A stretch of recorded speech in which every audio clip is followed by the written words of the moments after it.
रात बहुत गहरी थी।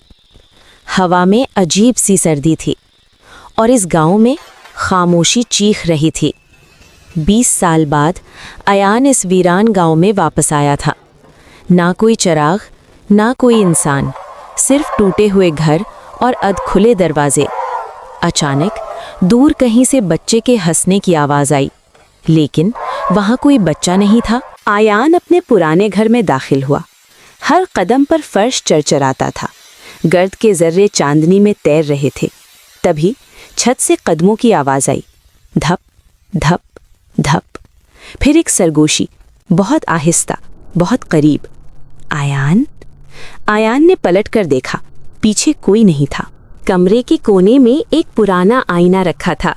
आयान जैसे ही उसके सामने खड़ा हुआ, आईने में उसके पीछे एक औरत नजर आई।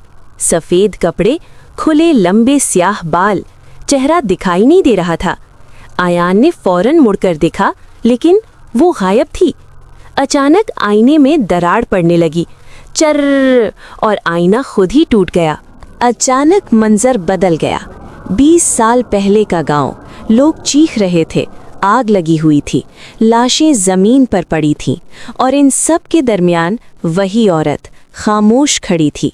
उसकी आंखें इंतकाम से भरी हुई थी। अचानक वो औरत आयान के सामने आ गई। उसके पांव जमीन को छू ही नहीं रहे थे। उसकी आंखों से सया आंसू बह रहे थे।